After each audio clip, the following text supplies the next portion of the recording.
Assalamualaikum warahmatullahi wabarakatuh. Ya, kita bertemu lagi di pertemuan keempat untuk mata kuliah pemodelan sistem, di mana pertemuan 4 ini kita akan membahas tentang perilaku dasar sistem dan pengembangan sistem. Adapun tujuan dari pembelajaran ini adalah yang pertama, mahasiswa mampu menjelaskan konsep dasar perilaku dasar sistem dan pengembangan sistem. Dan yang kedua, mahasiswa juga dapat memahami dan mampu menyelesaikan perilaku dasar sistem dan pengembangan sistem.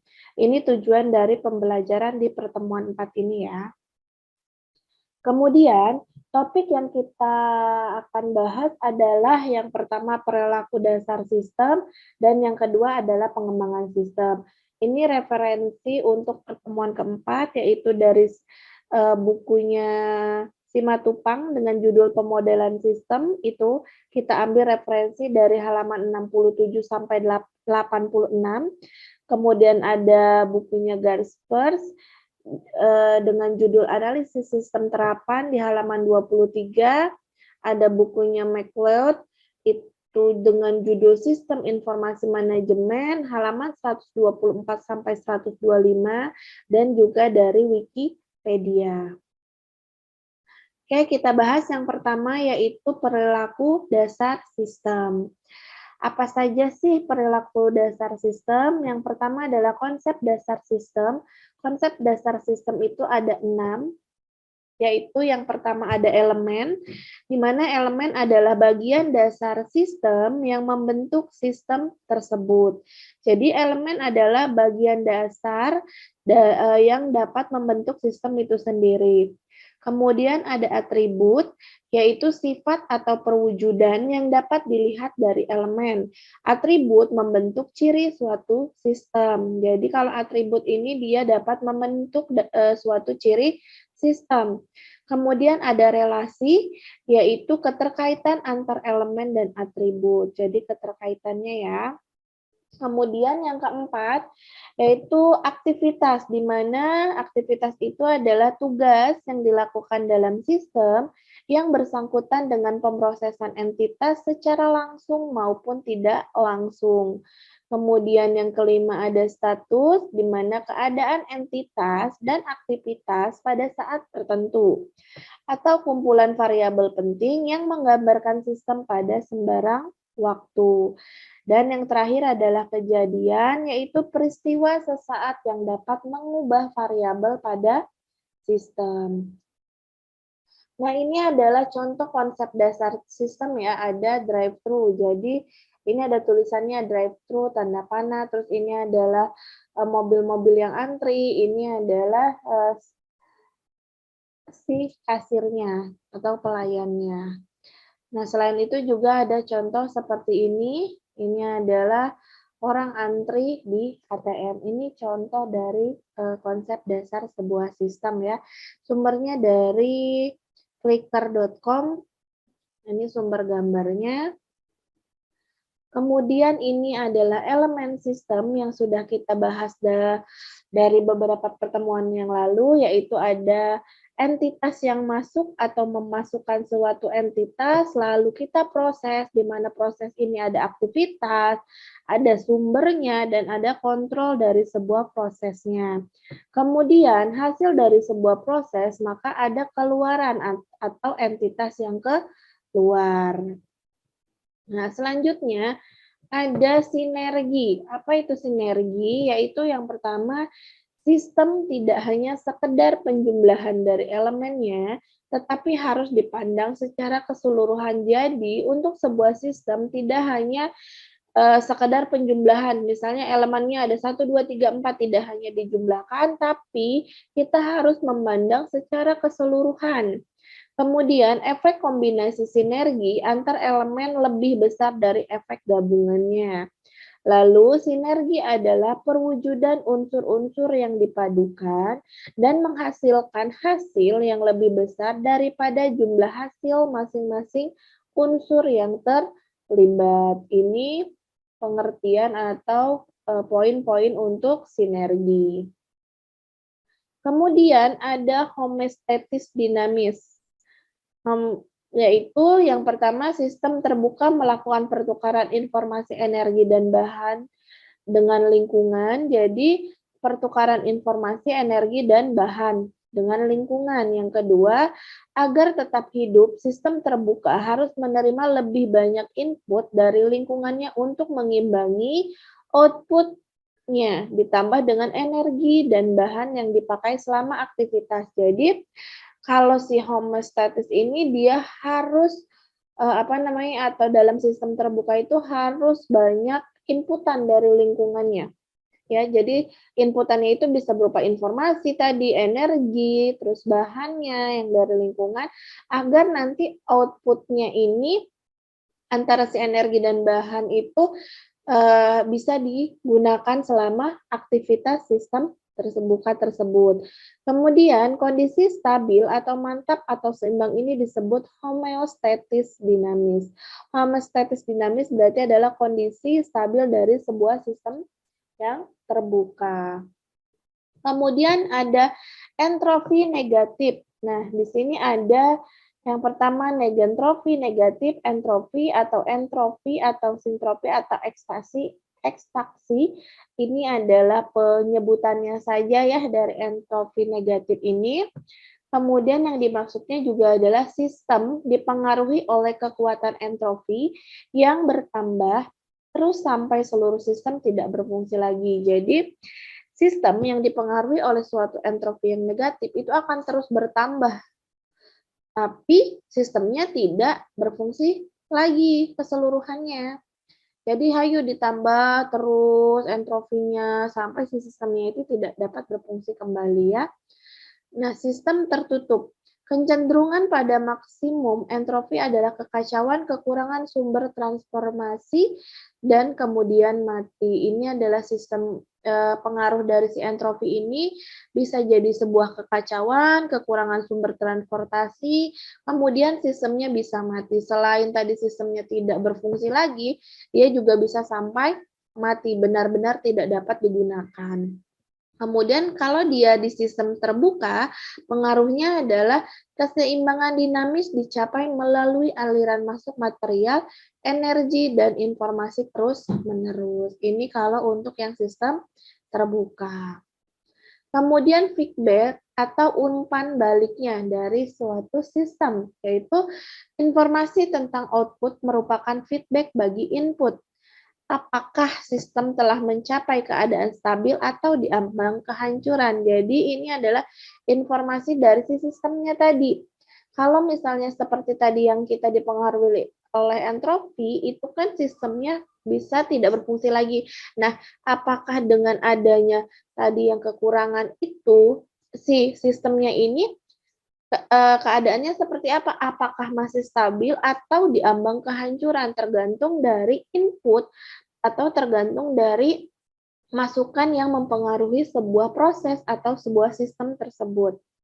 Kemudian, feedback memungkinkan perubahan dalam transformasi atau keluaran berikutnya untuk mencari keseimbangan yang dinamis, homeostatis, pertumbuhan growth, dan peluruhan atau decay. Nah, ini adalah feedback yang memungkinkan perubahannya, ya. Kemudian subsistem. Nah, dari sebuah sistem ada juga subsistem, yaitu yang pertama, setiap sistem dibentuk oleh elemen. Jadi subsistem ini, jadi setiap sistemnya dibentuk oleh sebuah elemen. Kemudian, tiap elemen dapat dipecah dalam elemen-elemen yang lebih kecil. Jadi dari sebuah elemen bisa kita pecah-pecah lagi. Kemudian, dalam dua tingkat hierarki suatu sistem, sistem yang lebih rendah disebut subsistem. Jadi, yang tadi nih, elemen, kan si sistem ini bentuk dari elemen. Elemen itu dipecah jadi elemen-elemen kecil. Nah, terus, kan di situ pasti ada seperti peringkat, ya. Peringkatnya yang terbesar sistemnya, Nah, sistem yang paling rendahnya itu nanti akan yang akan disebut ada subsistem. Kemudian, sistem terbuka biasanya mengarah pada diferensiasi, perluasan, dan tingkat hierarki yang lebih besar. Ini adalah beberapa poin yang menjelaskan tentang subsistem. Kemudian ada equifinality atau kesamaan hasil akhir. Yang pertama, subsistem memiliki nilai dan tujuan yang berbeda.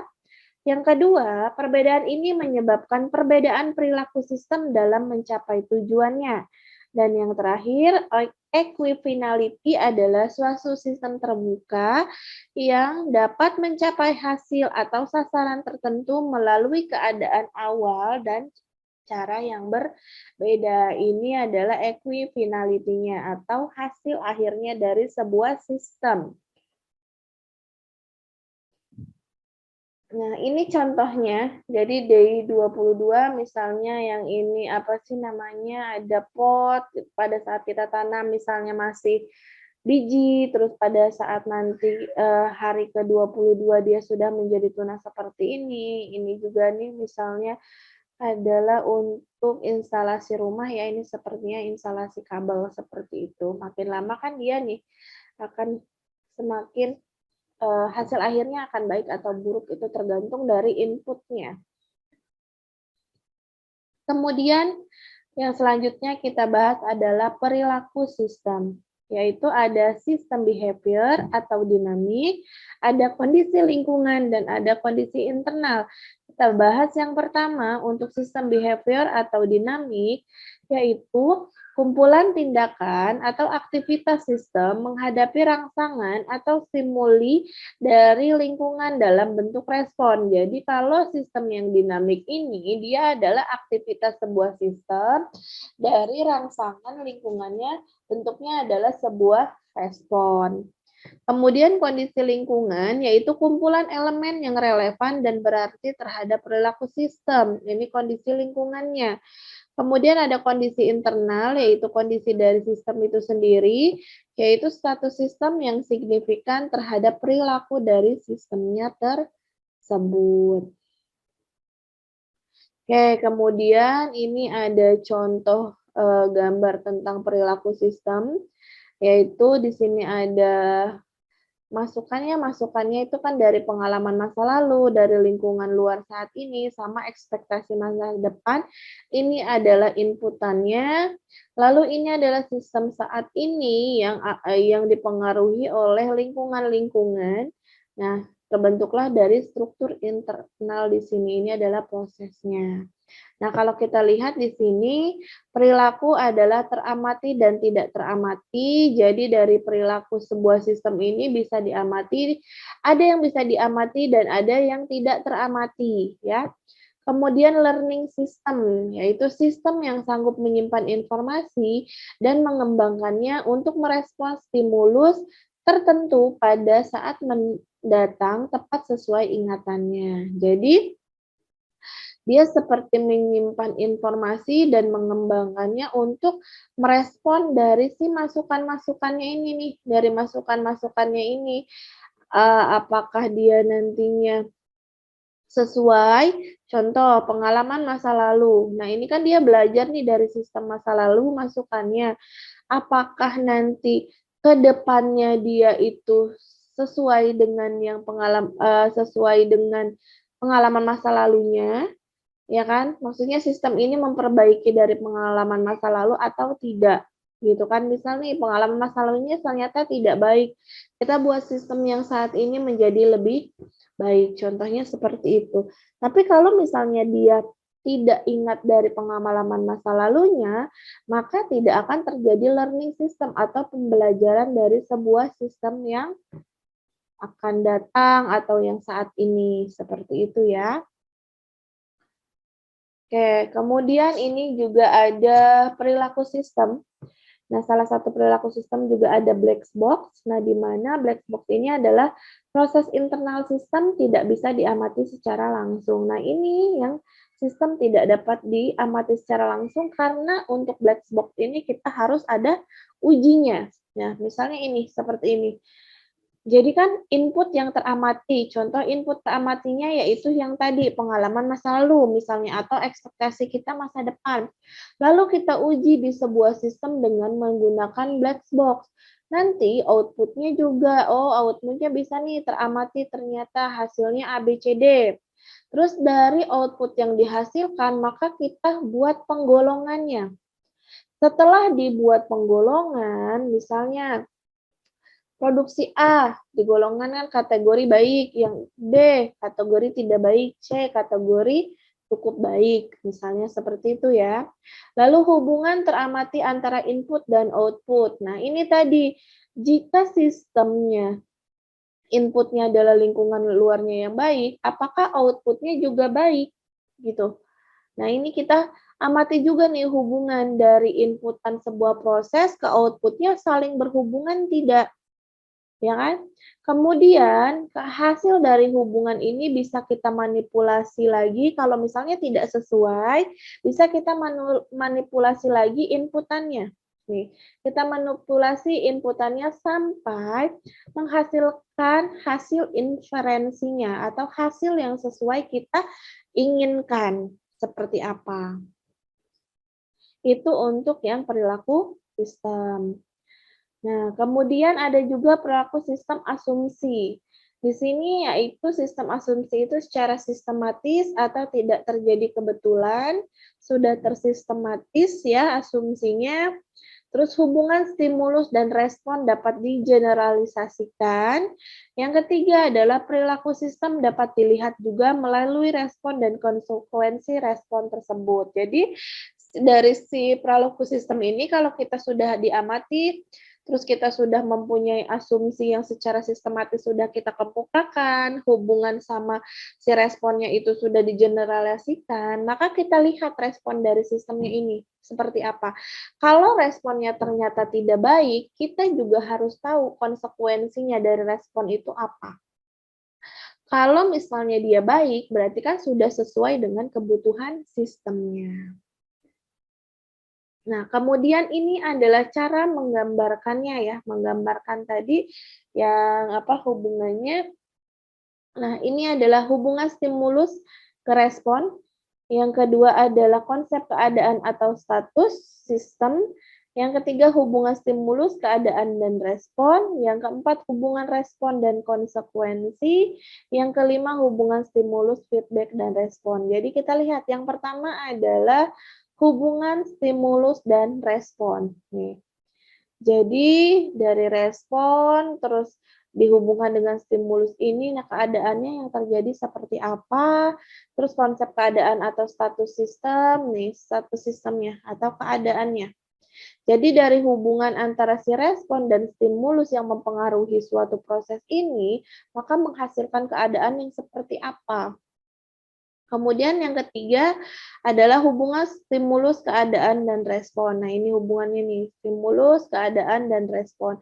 Nah, dari hasil responnya si sistem, terus stimulusnya juga, keadaan yang sudah terbentuk, itu nanti sistemnya akan menjadi seperti apa.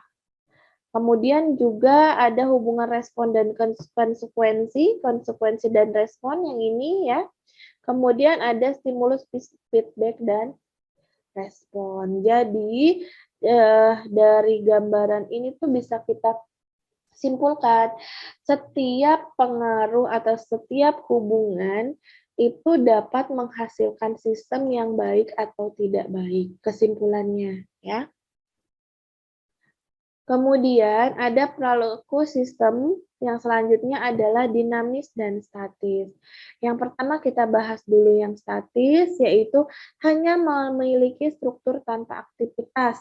Contohnya jembatan dalam jangka pendek. Ini adalah contoh yang statis. Jadi dia tidak berubah seperti itu saja ya dalam jangka waktu yang pendek. Kemudian dinamis. Dinamis di sini yaitu memiliki struktur dan aktivitas yang ditandai dengan pola perilaku yang berubah sepanjang waktu. Contoh universitas, ATM, ekonomi. Biasanya tidak memiliki closed form solution. Jadi contohnya untuk yang ini adalah mesin ATM. ya. Dia dinamis, polanya bisa berubah-ubah sepanjang waktu. Misalnya kalau software-nya diperbaharui, bisa jadi kan dia lebih baik. Kadang kan ada juga ya ATM-ATM itu apa sih namanya, yang misal agak untuk responnya agak lama gitu, atau mungkin yang pertama dia ATM hanya bisa ATM bersama saja, yang ada logonya ATM bersama, ternyata semakin aktivitasnya dirubah lagi, ternyata bisa nih yang ATM yang ada logo Prima. Jadi bisa lebih banyak bank yang digunakan dalam penggunaan ATM tersebut. Contoh untuk yang dinamis. Kemudian dinamis linier, yaitu sistem dinamis yang linier yang dapat diselesaikan dengan tepat. Ini untuk yang dinamis linier. Oke, selanjutnya kita bahas tentang pengembangan sistem, ya. Nah, di sini yang akan kita bahas yaitu yang pertama ada studi awal, analisis sistem, desain konseptual, desain rinci, dan implementasi dari sistem. Nah, kita bahas dulu yang pertama adalah studi awal, yaitu menentukan jenis, ruang lingkup, dan tujuan dari sebuah sistem. Jadi studi awalnya kita tentukan dulu jenisnya, ruang lingkupnya, tujuan dari sistem itu dibuat apa. Kemudian definisikan problemnya. Setelah kita tahu jenisnya, tujuan sistem itu dibuat untuk apa, problemnya yang akan kita hadapi apa, gitu kan. Terus studi kelayakan, misalnya ekonomi, teknologi, legal, operasional, dan sosial.